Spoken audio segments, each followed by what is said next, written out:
ये भी नहीं पता है कि श्रीमद् भागवत और भगवद गीता में क्या अंतर है। श्रीमद् भागवत वो है जो सुखदेव जी ने परीक्षित को सुनाया था, और भगवद गीता वो है जिसको भगवान श्री कृष्ण ने आपके इसी प्रदेश में कुरुक्षेत्र नामक स्थल पर अर्जुन, जो कि बिल्कुल दिग्भ्रमित हो गया था, भागते हुए अर्जुन की कलाई पकड़ करके, और भगवान ने उसके मोह को दूर किया इस ब्रह्म विद्या के द्वारा, इस ग्रंथ के द्वारा, इस शास्त्र के द्वारा। तो सही अर्थों में किसी अपने जीवन को सार्थक करना हो, सुखी बनाना हो, भगवद गीता की तरह दूसरा कोई ग्रंथ नहीं है, ये मैंने कह रहा हूं। बहुत प्राचीन काल में सबसे पहले एक ही वेद था। उस एक वेद को महर्षि वेदव्यास जी ने, उन्होंने सोचा कि कलयुग में लोग ऐसे होंगे कि चारों वेदों को पढ़ने में इस तरह से कैसे पढ़ पाएंगे।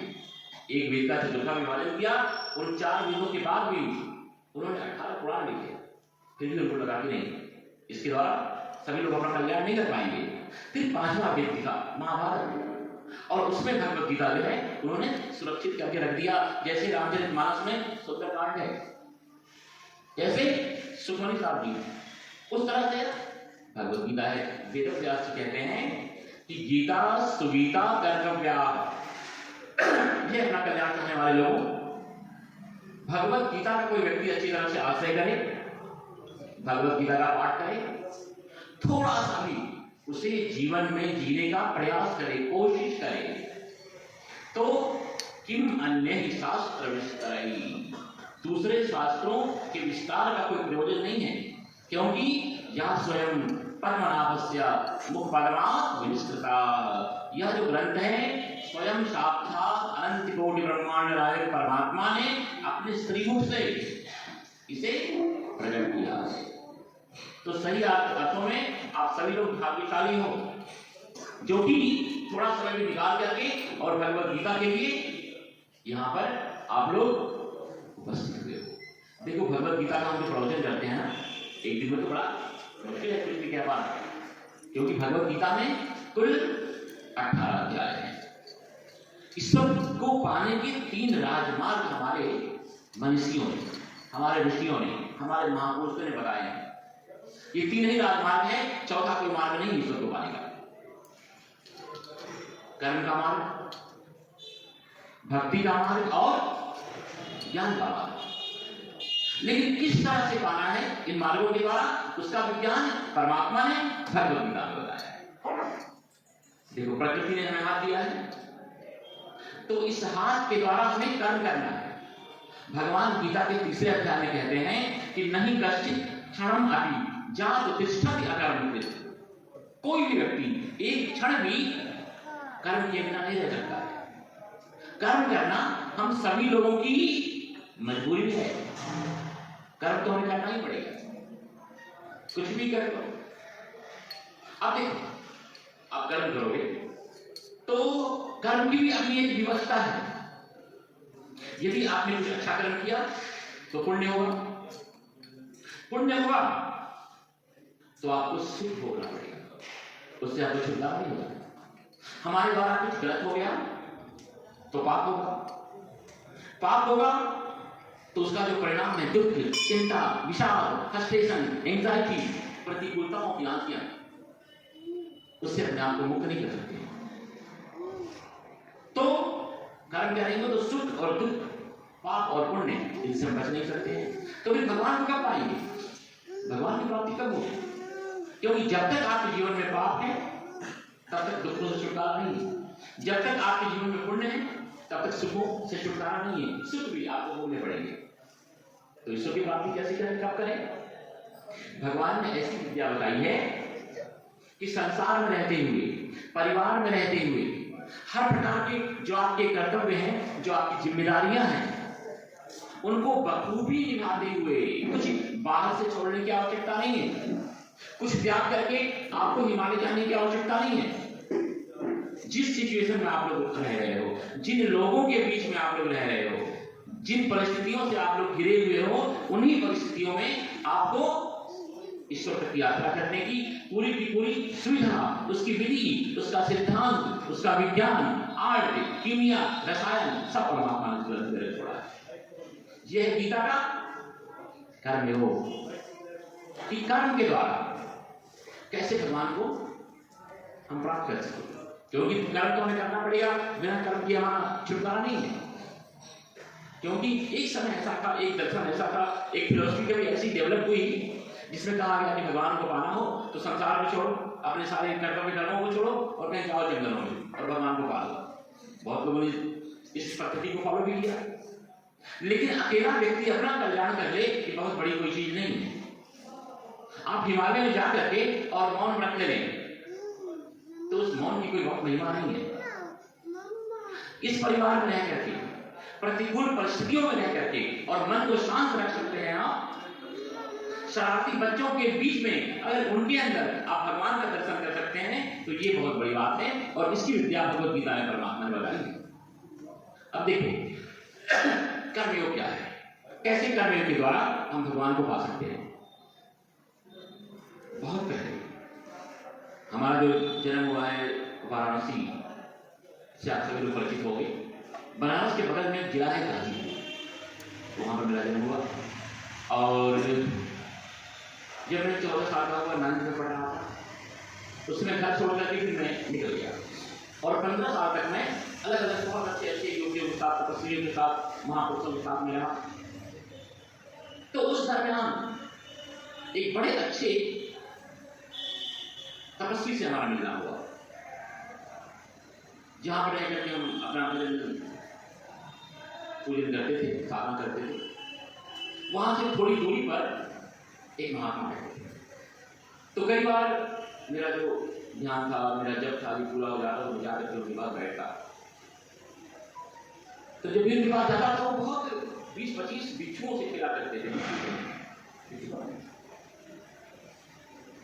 और जब मैं जाकर के बैठता तो मुझे 4-5 बिच्छू ऐसे देते। मैंने कहा मुझे बहुत डर लगता है, अपने पास ये माया रखो। तो कहते कि देखो आनंद, क्यों डरते हो, यही तुम्हारे गीता का कर्मयोग है। मैंने कहा गीता का कर्मयोग ये कैसे हो सकता है, गीता में कहीं बिच्छुओं की चर्चा भी नहीं है। तो कहते देखो मैं क्या करता हूं कि बिच्छुओं की पूंछ में जहां पर जो जहरीला भाग रंग होता है ना, उसको मिट्टी से निकाल देता हूं, जो कांटे वाला भाग होता है, वो पॉइजन वाला भाग होता है। और देखो फिर उनके साथ में खेल रहा हूं। तो मैं कहता ठीक है, लेकिन ये कर्मयोग कैसे हुआ। कहा कि कर्म भी एकदम बिल्कुल ऐसे ही है।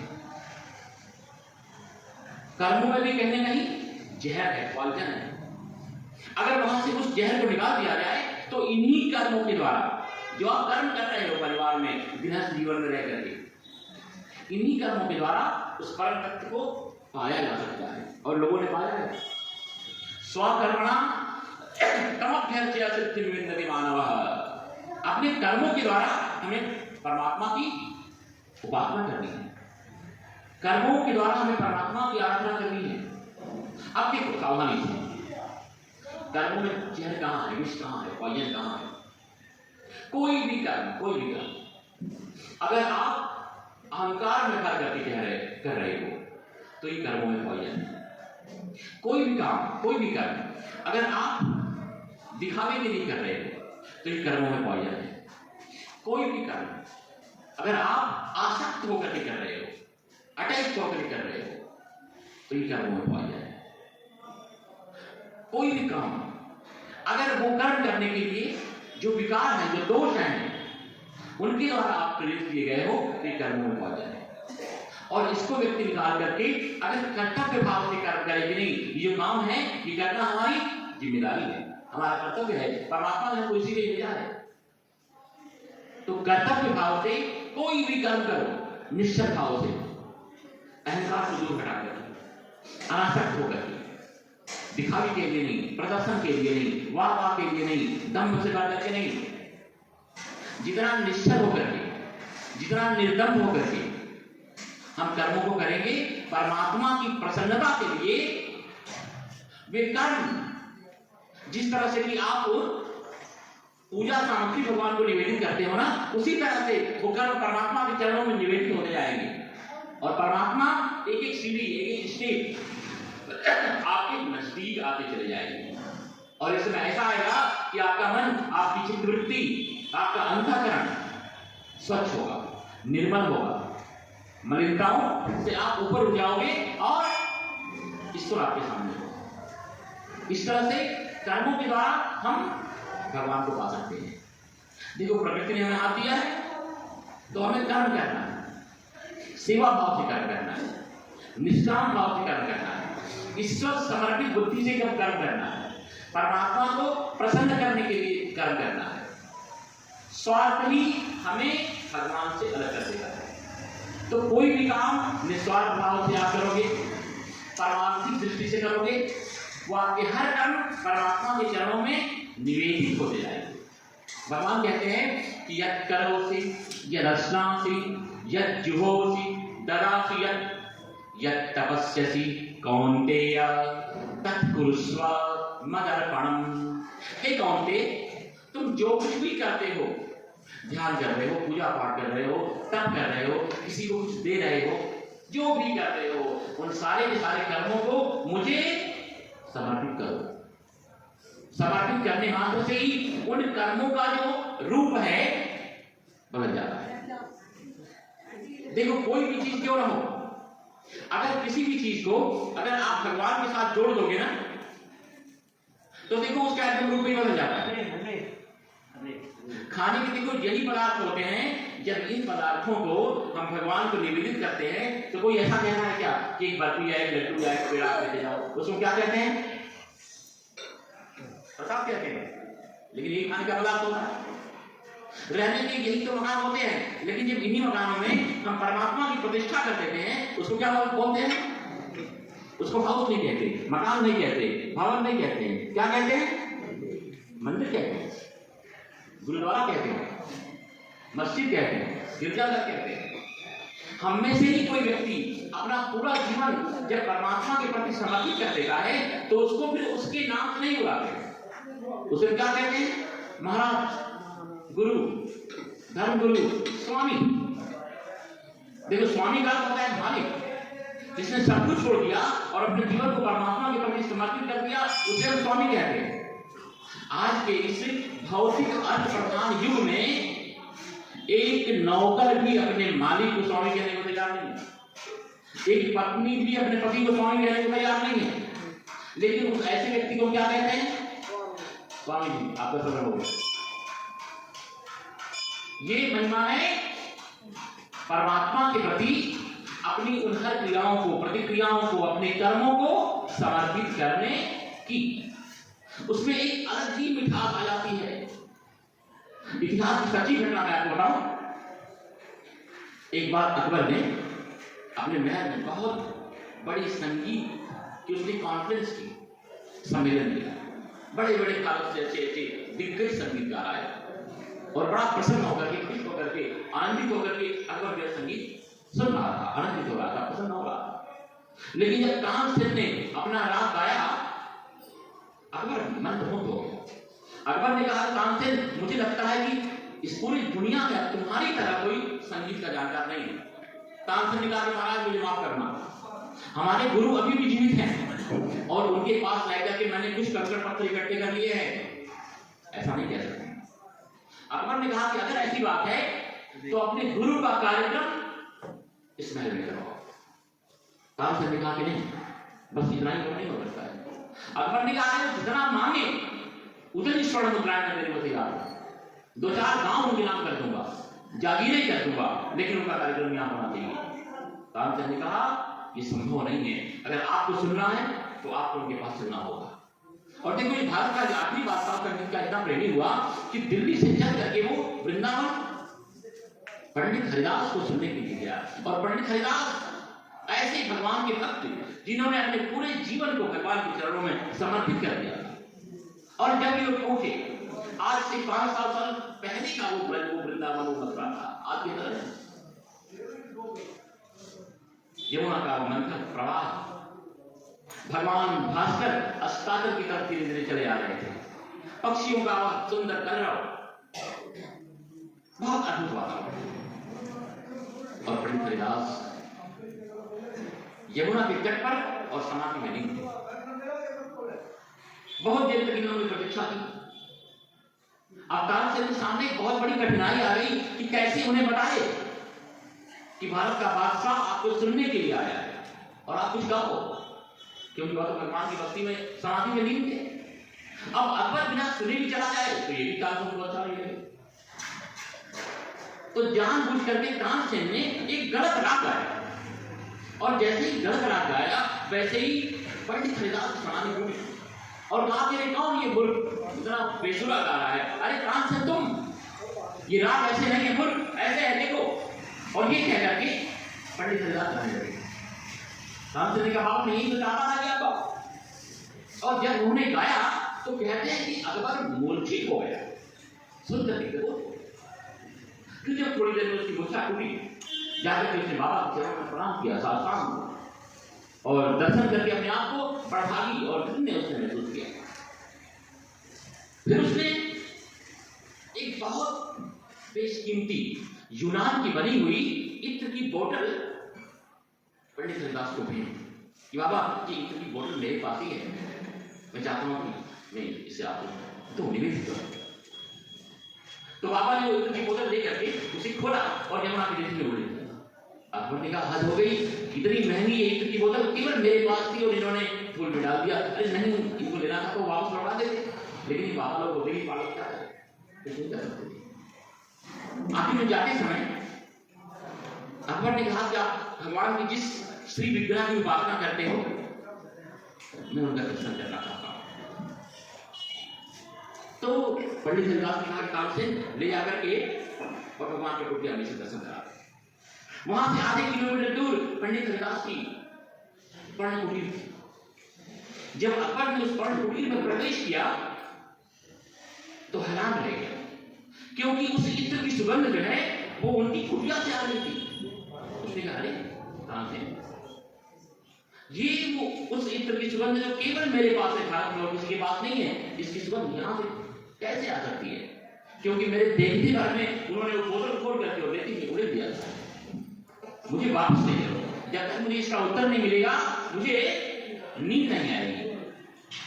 वापस अकबर आता है और कहा महाराज मैं हैरान हूं, मुझे इसका समाधान चाहिए, उत्तर चाहिए। जो इत्र की बोतल मैंने आपको दी अभी आधे घंटे पहले, और आपने मेरे देखते देखते उस इत्र की बोतल को खोल करके यमुना के रेती में उड़े दिया, उसकी सुगंध आपकी पर्ण कुटीर से कैसे आ सकती है? पंडित हरिदास ने कहा वो तो तुमको लगा कि मैंने उस इत्र की बोतल को यमुना की रेती में डाल दिया, लेकिन मैंने उसके द्वारा भगवान के ऊपर अभिषेक किया था, नहराया था, क्योंकि मेरे हर कर्म, मेरी हर क्रिया प्रतिक्रिया, हर जो एक्टिविटीज हैं वो केवल भगवान के प्रति होते हैं। और अपने आप को बहुत नहीं समझा। लेकिन असली बात जो आपको मैं बताने जा रहा हूं, उसने वहां से उन्हें प्रणाम करके दिल्ली घर प्रस्थान किया। रास्ते में कहा कि तानसेन ये तुम्हारे गुरु थे, इन्होंने तुम्हें विद्या सिखाई थी? तानसेन ने कहा अकबर ने कहा कि तुम जो हिंदू लोग हो ऐसा कहते हैं कि ये पारस पत्थर होता है ना, वो लोहे को केवल सोना बनाता है, लेकिन तुम हिंदू लोगों के जो गुरु होते हैं वो तो अपने आश्रित को, अपने शिष्य को गुरु बना देते हैं। अगर यही तुम्हारे गुरु हैं, इनके पास ही तुमने अगर संगीत विद्या सीखी है, तो तानसेन तुम इनकी तरह क्यों नहीं गाते हो?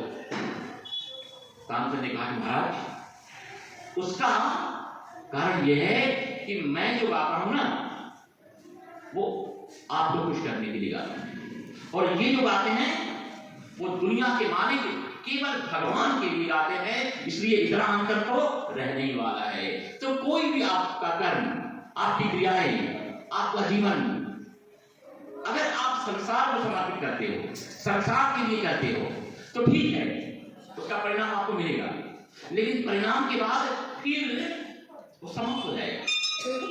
लेकिन जब आप अपना जीवन, जब आप अपने कर्म परमात्मा के प्रति समर्पित करते हुए चलते हो, तो उसका फिर अनंत गुना फल होता है, और वह फल अक्षय होता है, कभी भी कोई भी उसे समाप्त नहीं कर सकता है, और अंत में परमात्मा की प्राप्ति होती है।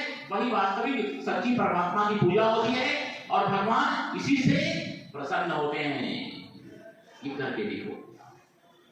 देखो बहुत कम समय के लिए हमारा आपका ये संग है, क्योंकि मैं तो कुरुक्षेत्र आया था बाबू की कथा सुनने के लिए, और वहां से निकल रहा था, मैं वाराणसी की तरफ जा रहा था, तो राघव ने कहा कि नहीं, रास्ते में ही हमारा शहर हाथी पड़ता है, आप जरूर 2-4-5 दिन हमारे यहाँ ठहरो।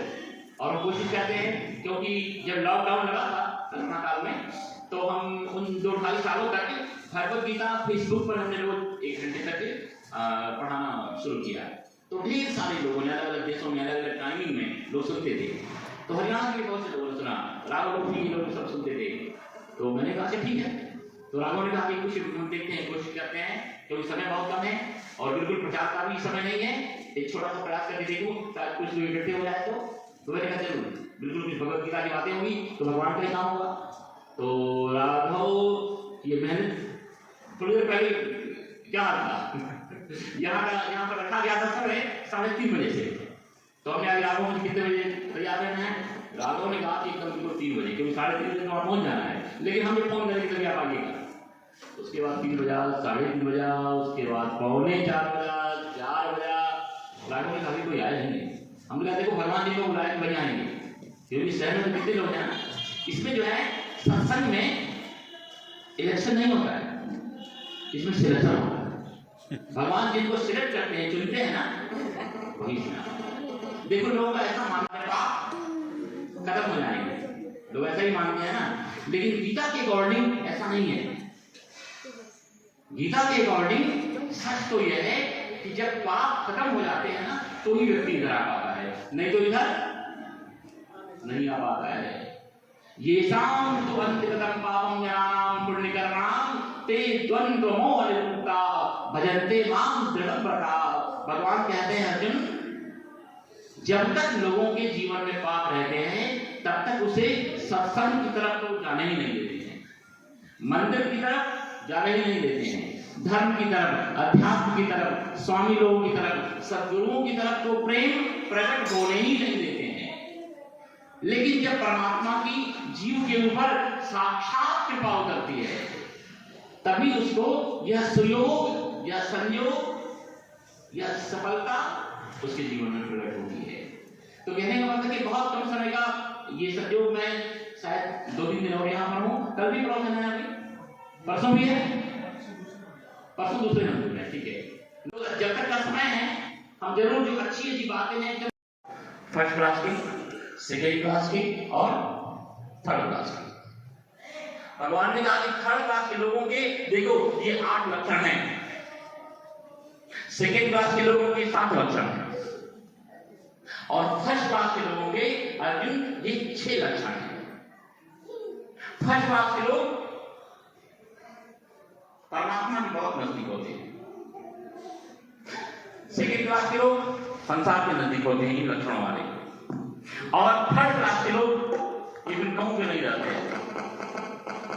तो शेष भगवत गीता की जो बातें हैं वो हम कर पर लिए जा रहे हैं, लेकिन देखो इतना ही कम समय मिलेगा तो आनंद नहीं आएगा, मुझे तो नहीं आएगा, क्योंकि 1 घंटा तो लगता है केवल मूड बनने में।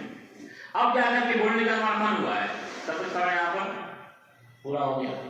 तो कोई एक समय आप लोग ऐसा तय करो और उस समय पर आप सभी लोग आओ, और एक व्यक्ति अपने साथ 2 लोगों को ले जाए, 3 को लेकर आप लोग जगह पर बढ़ जाएगी। तो जितने आप लोग आए हुए हो, आप लोग एक व्यक्ति एक को और पकड़ के लेके आ जाना, ठीक है। कोई तीसरा व्यक्ति आए जो उसको मना कर देना कि दूसरी बार अभी आज जगह नहीं है यहाँ पर। तो कल का समय क्या है कि 4 से रख के मेरा तो 3:30 बहुत अर्ली पड़ जाएगा। 6 बजे की यहाँ पे आरती का टाइम है। अच्छा ठीक है, तो हम लोग ऐसा भी कर सकते हैं कि 3 बजे कोई नहीं आएगा यहाँ पर, 3 बजे तो सब बैठ के चाय पी रहे होंगे। कौन आएगा 3 बजे? 4 से 6 ठीक है, 4 से 6 ठीक है। तो लेकिन कल आप लोग 4 बजे आ ही जाना, ऐसा नहीं हमको आकर के वेट करना पड़ेगा, ठीक है। देखो ट्रेन जो है ना वो किसी भी टाइम